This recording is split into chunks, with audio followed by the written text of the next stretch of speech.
มาเปิดภาพมาอยู่ที่เฮือนน้องเลียงเด้อพี่น้องเด้อเนาะก่อนอื่นก็สบายดีและสวัสดีเนาะ FC เบิร์สสุขูสู่คนพี่น้อยเนาะพอดีว่าตอนเศร้าๆพี่น้อยเนาะทางสร้างใหญ่เพิ่นพากันมาแต่ว่าเฮ็ดงานบ่ได้พี่น้อยเนาะฝนมันตกแบบว่าเบิดมือเลยสบายดีขุดคลองแล้วบ่ขุดฮอดใช่แล้วนี่แล้วบ่คือเห็ดน้อยแท้คลองน้ำไหลคือเห็ดน้อยแท้คือบอกเอาแบบกว้างๆนะเวลาน้ำไหลลงมาแต่พุ่นแล้วโอ้ต้นมันยำใหญ่เราซื้อมาแต่ไสฉันนี่กล้าเอาบ่แม่นเบิดเลยบ่นี่บ่พี่น้องเอ้ยเนาะทางพ่อน้องเลี้ยงเพิ่นกล้าเมียนเนาะปลูกแต่เช้าพูโอ้ก้าอันตอนได้นี่คือได้เอามาปลูกเลยพี่น้องเอ้ยเนาะพูดนะแม่นยาวเหยียดเบิดพูดเลยฮอดพูดเลยมีแต่ต้นมันยำใหญ่เนาะสบายดีเด้อตามเฮาบางเทื่อนั่นเขาก็ตัดปลายมันง่ายนี่บ่าวดีพี่น้องเอ้ยเนาะแต่เช้านี่ปลูกแต่เช้ายังทันกินข้าวอยู่เนาะแล้วนี่กินข้าวอาบน้ำมันยำใหญ่หน่วยใหญ่ปะจักหน่วยใหญ่เลยหมักลำไยโตเขาซื้อกินแต่เก่าแล้วเขาแบบเขาเก็บหมากมันได้เจ้ากล้าเมียนโดยจะปลูกแต่เช้าโหนี่นะแต่เช้าเลยผลทำเลยตากผลเลยค่ะผลยอมเลยพี่น้อยเนาะตกลีหรอจักตอนใดสิหยุดอันนี้เนาะสร้างก็มาได้บางเช้านี่นะจักมาเพิ่นมาเลยเพิ่นเมื่อคืนน่ะเพิ่นมาวัดอันนี้มาวัดหลังคาให้ว่าค่อยๆสิสร้างหลังคาให้สร้างหลังคาเพื่อนน้องเลี้ยงก่อนพี่น้อยเนาะตัดสินใจร้อยแล้วเราว่าอันว่าสีตัวนั้นเนาะสีนั่นเนาะสีได้แต่สีดงมันจริงสีตาปลาสีเฮือนจริงๆเราว่าเลือกเอาใหม่บ่ฮะจะได้เขาว่าเขาลายใจเลือกนะแล้วว่าเอาให้ด้วยเลือกเอาแล้วว่าสิเลือกเอาใหม่ก็เลือกเอาไหมเลยใช่เลยสีคือเสากงมีว้าวสีคือเสากงมีนี่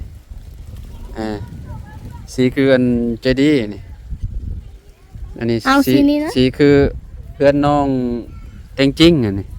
แต่ก็โอเคเด้แนมไปเพื่อนหลังนั่นเจ้าเห็นบ่มันสีออกแบบว่า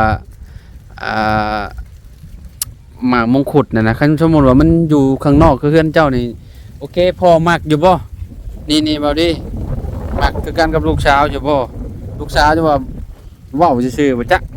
โดยตามเราแล้วเอาใจเราแล้วฮะเอาใจเราเอาใจลูกสาวบ่ใส่ได้ก็มากลูกสาวใส่ไปได้ก็มากแบบนั้นเนาะแต่ว่าสีนี่เอาสีนี่สีอยู่ข้างหน้าเลยพี่น้องนี่เนาะมันสิตัดกันอยู่บ่นี่ฮะสมมุติว่าตัวนี้ก็แดงตัวนี้ก็แดงตัวนี้ก็แดงอันนี้แดงอันนี้เนาะแดงคนละแดงอันนี้แดงอ้ำอันนี้สีอันนี้สีมันอยากออกแบบว่าเปลือกมงคุดพี่น้องเลยเนาะเอาสองสีนี่เราว่าน้องเลี้ยง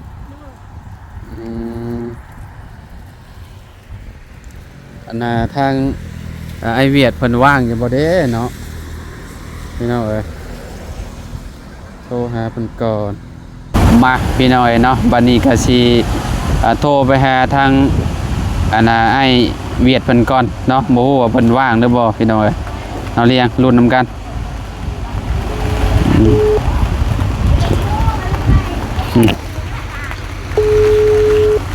โอ้ยฝนก็บ่หยุดบ่หย่อนเลยฮัลโหลไอ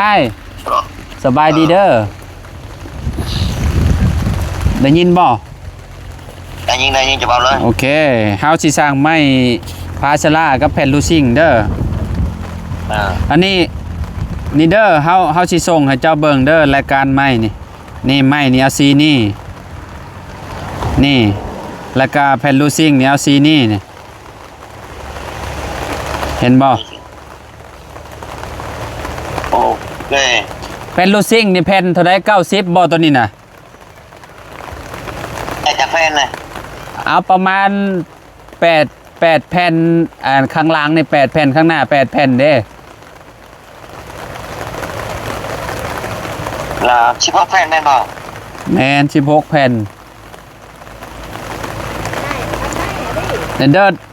ทั้งหลังนี่ประมาณเบิ่งก่อนยาวเท่าใดบุทางหลัง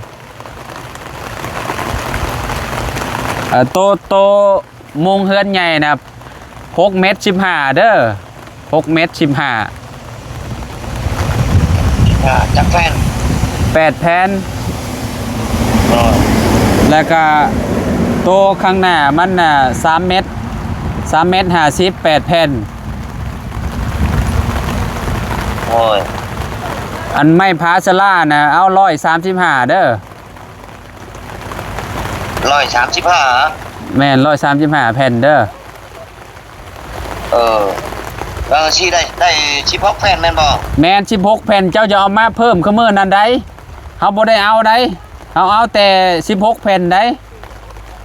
เอาชิพอแฟนถึงแล้วของชีเอาเติมไม่ได้ แม่นว่ายันลูกน้องเจ้าตัดหลายคือมื้อนั้นน่ะ บ่ อันนั้นแนวลบข้างมันน่ะก็เอาโต6 เมตร 15นะ2เด้อและก็ข้างหน้านะ1แผ่นประมาณ8 เมตรเด้อ 6 เมตร 15 2แฟนแม่นบอกอยู่กลางแม่นบอก แม่นอยู่ข้างมันน่ะอันน่ะ2แผ่น มันข้างหน้าบ่เฮ็ดเหรอ ข้างหน้าเอา8 เมตรแผ่นหนึ่งได้ยินบ่ รอได้ยิงแล้ว แผ่นหนึ่งเด้อทางหน้าเด้อแล้วก็อันโตลบตัวแผ่นเรียบมันน่ะเอาประมาณ7 เมตรเด้อ ตัวลบก็7 เมตร เอาขนาดประมาณ30 เซนเด้อ จัดเจน7 เมตรแม่นบอก ด้วย 40เซนเอาอ่ะ40 40 เซนก็ได้ประมาณ7 เมตรเด้อ โอเค แล้วก็โตลบข้างอันนี้ทั้งหน้านี่เอา2แผ่นคือกันอันประมาณ4 เมตร 30เด้อ2แผ่นเด้อ 4 เมตร30 แมน4 เมตร 30 2แผ่น ตัวอยู่ถึงเรา6 เมตร 15 2แผ่น แมนแล้วก็โตมองโตปิดทั้งเทิงน่ะ8 เมตร 8 เมตรแผ่นหนึ่ง แมนแผ่นหนึ่ง โอเคเมื่อใดจากใดเมื่อใดชม เอาเจ้าว่างก็มาแล้วแหละตัดแล้วก็มาแล้วแหละ ทางมันดงมันไปได้บ่น้อง ได้ก็เจ้าแป้งแล้ว โอเค รถ มันยังบ่ได้มันต้องลายในมือตัวเจ้าไหวชมเด้อ ได้รถแลนเซล โอเค คือย่านแต่มันฝนตกดุย่านแต่มันโมอยู่หั่นติ บ่แต่กระเจ้าใส่อันนั้นลายแล้วมันน่าสีผ่านอยู่มั้งใส่ท่อลายเลย จะโดนอะไรน็อตเอาบ่น้อง บ่น็อตบ่เอาเฮามีแล้วอันมุงน่ะบ่แล้วเฮาสิซื้อเอาดอกบ่แล้วคันนั้นบ่พอน่ะ โอเค อันน็อตบ่เอาเด้อ โอเค อันรายการน่ะอย่าเอามาเกินได้เอามาเกินบ่เอาได้ โอเค ทวนคืนแล้วมึงดูฮะเพื่อว่ายันเจ้าอันลงน่ะ โอเค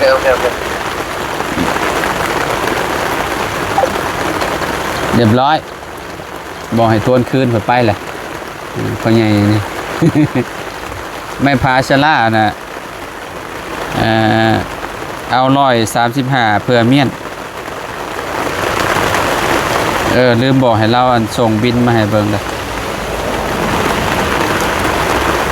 รายการตามนี่เด้อไอเด้ออย่าลืมส่งบินมาให้เด้อลืมกินนี่พี่น้อยเนาะว้าวพัดว้าวอันนั้นมาโอเคบานนี้พี่น้อยเนาะพ้นก็มาอีกแล้ว โอ้ยแล้วกันแบบนี้เนาะสิเฮ็ดยังได้อันนี้มุงกับมุงย่างแล้วแบบนี้เนาะพี่น้องเอ้ยบ่มีจ้องบ่เลี้ยง บ่มีอายุ ฮะ บ่มี เอาได้สิไปได้บัด ตากฝน โอ้บ่ไหวแล้วจากพล ยออะไรคนดังมาเจ๊งแล้ว โอ้ยพี่น้อง มันคือดังจนเสียโอ้ถ้าฮูแบบนี้คอยสิบ่นุ่งมาส่งนี่เปื้อน เนี่ยก็ ส่งให้เปื้อนว่ะมันไม่เอาจ้องนุ่งบ้างฝนตกนี่ซักมันเปียกแล้วมาดูเพื่อนว่าแล้วคือ สร้างแร่ก็พากันมาตอนเช้าพี่น้องเอ้ยมาตอนเช้าแต่ว่าก็มันอันนี้บ่ได้แล้วอะเฮ็ดบ่ได้แล้วเราพากันเมื่อฝนตกแบบบ่ได้หยุดบ่ได้หย่อนเลยอันนี้ก็หยุดบ่พอฮอดชั่วโมงซ้ำประมาณ10ปลายนาทีนี่พี่น้องตกมาอีกแล้วเนาะมันใช้เครื่องไฟฟ้าบ่ได้ดอกแบบนี้พี่น้องเอ้ยอ้ายเพิ่นว่ามาส่งมื้อนี้บ่ได้ว่ามื้ออื่นพุ่นว่ามื้ออื่นก็จักว่ามาบ่ได้จังเนาะฝนตกอีกคือเก่าเรียบร้อยแล้วแหละพี่น้องเอ้ยเนาะคะแนนว่าทางมันบ่ขาดก็คืออยู่ยันจะทางนั่นแหละทางน้ำ แห้งๆกว่านี้ เด้เพิ่นมาได้เด้นี่เนาะ โดย รถขับได้ปกติแล้วพี่น้องเอ้ยพากันจอดเต็มอยู่แรกๆจนฮอดเทือนหมดเลยพี่น้องเอ้ยมาไปน้องจริงๆคนเป็นมือกล้องให้สบายดีน้องสิพากันไปได้บาทนี่ฮะ ไปสิไปก่อน โอ้ไม่นะบ่าวเซ็ตเด้บ่ได้เด้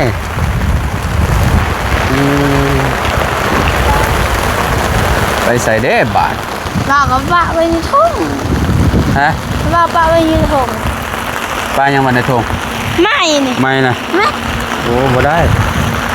โอ้นี่หน่อยเนาะเปียกขนาด มัน เลย ก็มืด ไปกับติดเกิบขนาดเลยขี้ต้มนะติดเกิบเต็มอยู่นี่หน่อยเนาะนี่ผม จะได้มันก้อนไม่เอา น่ะน้ำ ไอ้ นี่หน่อยเพื่อนชาวกงมีน่ะ บาดเลยอะ น้ำเฉาะไปหลายแล้วพี่หน่อย บ้ เนาะ องถือกระดูกมายังนี่เว้ย โอ้ยเห็ดจังไดเด้บาดนี่เนาะ อยู่แต่บล็อกเลยมันจะเจ๋งนี่นะ จริงๆบ่มีนั่นบ่บ่มีล่มบ่ล่มก็บ่มี ไปว่าชื่อเคยก็ไปบ่ได้ไปบ่หอดเจอบ่ทึก โอ้ ก็ต้องแค่ชั้นเหมือน แล้วกันบาทนี่พี่น้องเอ้ยมาพี่น้องเอ้ยเนาะไปใส่บ่ได้เลยบาทสุมเฮาเนาะโอ้แล้วกันอันนั้นเจ้าของเฮือนบ่นั่นน่ะ แม่น เเพิ่นสิมาอยู่แล้วบ่นี่เรื่องอะไร คนมาจอบซื่อ เพิ่นมาจอบเพื่อน ๆ เพิ่นซื่อๆเนาะ คุณเฮ็ดเรือน เพิ่นเฮ็ดเฮือนอยู่ไสนี่ คุณอยู่คุณ อยู่บ้านหนองแดงพ่อ นี่อยู่บ้าน อยู่ไสเฮือนเพิ่น ฝากนั่นครอบครัวนี่ บ่แม่นอันนั้นบ่แม่นเฮือนหลังงามๆตัวนั้นบ่ บ่นั่นเฮือนนั่นน่ะเฮือนที่เด้อเฮือนงามแหละเพื่อนยังเป็นคือดีนี่นะพี่น้องก่อน เอาเป็นหยังเราคือบ่มาอยู่พี่เนาะ กันเรายังอยู่กลัวเราตายเลยเราอยู่คนละ เราบ่ได้มีลูกมีเต้าหรอวะแม่ บ่มีแน่ อ๋อคนอยู่คนเดียวเนาะเราก็เลยบอกว่ามาอยู่ซ้ำพี่น้องเลยเนาะ แล้วกลางคืนแล้วมานอนจะให้มันคืนมาแต่เดี๋ยวนี้บ่ฮู้กันแต่ กลางคืนเนี่ยเรามานอนเฮือนหลังนี้บ่ แม่ก็เห็นแต่เดี๋ยวนี้ค่อยบ่ฮู้จักเรานอนหรือบ่นอน อืมตะกี้แต่ก่อนนะเราอยู่กับลูกเราอยู่กับผัวแล้วเนาะ ตัวเราตาย ผัวเราเสียแล้วเราก็เลยบ่ได้มานอนพี่ติตะกี้เป็นที่ประตูเจ้าบ่ โดย เราขายให้บ่ บ่ฮู้กันมันก็หมดเรียกว่า อยู่โตคนเดียวรถเนาะบ่กล้าเฮาสิมาพี่เนาะโอ้ยพี่น้องเอ้ยเนาะแล้วกันบานคนก็คือสิเบิดมือเบิดเว้นถ่ายคลิปก็บ่ได้แล้วแบบนี้พี่น้องเอ้ยเนาะโทรศัพท์ก็มันคือที่ฮู้แหล้วเนาะใส่ไมค์ก็บ่ได้ไมค์ถือคนหน่อยหนึงนี่เรียบร้อยแล้วเลยถืออ้ายพ้นก็ยังอันนั้น อ้าวนั่นลุงโนด มันพังเลยเด้พี่น้องเอ้ย แต่ไปนะไปเด้อ โอ้น้ำไหลลงมาอย่างไรมันเฮือนน้องเลี้ยงขุดคลองกับขุดบ่ได้อันนั้นปานใดบ่คักปานใดเวลาน้ำไหลลงมาก็ เขารถทิพย์นะเขามีกันจอง มันก็จะมีว่าก็จะมีล่มว่าคือเฮาบ่มีก็แล้วสั่งลูซิ่งกับมาส่งบ่ได้ซ้ำพี่น้องเอ้ยเนาะ แล้วเขาชิเมื่อแบบได้แบบนี้ จักแลไปแบบได้5บาทโอ้ยพี่น้องเอ้ยโอ้ฝนตกใส่แบบนี้นะมันก็งามแล้วแบบนี้เนาะพ่อเมื่ออันนั้นละบ่เมื่อสวรรค์แหละ ยังยังบ่เมื่อบ่ได้บ่หรือว่าเมื่อเลยเลี้ยงไม่นะบ่าวเด้อ บ่ อายมันยันอายมันสาดมา บ่บ่ดีคือ ยันถึกไม้นี่โอ้พี่น้องเอ้ยมื้อนั้นก็ตกน้ำจุ้มคิดว่าเพิ่นสิไปเลยสิดอกแต่ยังไข่แน่ยังใส่ได้อยู่แล้วกันแบบเนาะโอ้ยพี่น้องเอ้ยเนาะเจ็ดเทือนกับบ่แล้วก็เทือนแล้วบัดนี้เนาะฝนตกตลอดเลย บ่อยากไปบางทีลูกบอกว่ามีเนี่ยอยากกิน ตกหลายมื้อเลยพายุนี่ยังบ่เบิดจักเทื่อ มันเจ๋ง มีเฮ็ดให้น้ำท่วมแล้วแบบ ดาวยี่สิบเจ็ดเลย โอ้ ลงมือจิบใจไป เมื่อคืนนี่น้ำสอบไปบ่เมื่อคืนนี่มองเพื่อนเจ้าคงมีน่ะนั่นน่ะมองหั่นน่ะคือบัดลุบแฮงแท้บัดนี่อ๋อลุบแฮงเลยเด้อมันสิฮอดเสาเฮือนแล้วแหละ นั่นบนรถมาบุญจอดเลย มันบ่แน่นเนาะอีกอย่างมันก็บ่มันน้ำอยู่ในนี่มันลงหลายพร้อมมันต้องไปพุ่นมันต้องเฮ็ดหอมไปพุ่นลงสวนพุ่นลงไปทางนั้นพุ่นบ่ให้มันลงมาทางนี้ต้องขุดคลองให้มันคักแน่น่ะถ้าบ่เฮ็ดคลองเนี่ยโอ้เรียบร้อยแต่เฮือนเจ้ายังไข่มันอยู่โนนเนาะมันก็บ่อันนั้นเพไง ไงปะ มันเพก็มีแต่มงนี่แหล้วมันอันนั้นลงนี่นะมันไหลลงเด้ หนาวด้วย เจ้าเอาอันนั้นน่ะจะต้องเอาอันนั้นเรียงมาคีนน่ะมาคีนมาให้จะกระสอบเลยวางไว้บัดเทือนเจ้าแล้วน่ะ เดือดอะไรจ้าเต้นแล้วเหรอ จะแน่โอ้มันมุนเบิดแถวนี้น่ะเสาะเลย ยาจ้า ต้นไม้พอเจ้าใหญ่นะโอ้ซ้ำสิกินแล้วหมากไม้น่ะโอ้มื้อนี้เพิ่น เราก็พูด โอ้มื้อนี้เพิ่นปลูกเต็มที่เลยมื้อนี้ปลูกฮอดพุ่นเลยใช่ อะไรนะ บางนานกระปลูกเมียนบ่เออ เพื่อให้มั่งลึกจอค่ะ โอ้ยพี่น้องเอ้ยเนาะแล้วกันบาด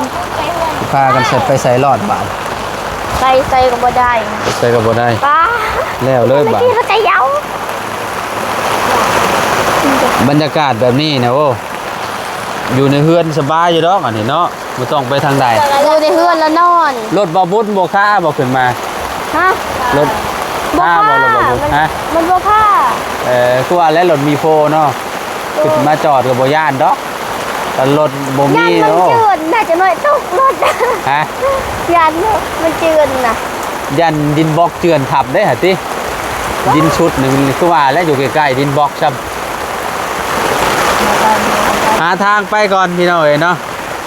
มันฝนตกแบบนี้เอาไปใส่บ่ได้เรียบร้อยได้นี่พี่น้องเอ้ยเนาะ กะรถตา ไปลำลาแล้วพี่น้องสั่งไม้พาสลากับลูซิ่งให้น้องเพิ่นแล้วเป็นทีเรียบร้อยแล้วมีแต่รอให้ทางสร้างเพิ่นบ่แม่นทางอันหัวหน้าเวียดเพิ่นมาส่งก่อนพี่น้องเอ้ยเนาะโอเคเด้อพี่น้องเด้ออยู่ดีมีแห้งบัดสุกูสู่คนพี่น้องเอ้ยเนาะมาพร้อมกับสายฝนพี่น้องเอ้ยเนาะเอ้าไปแล้วพี่น้องสบายดีพอกันไหมพี่น้องเอ้ยเนาะ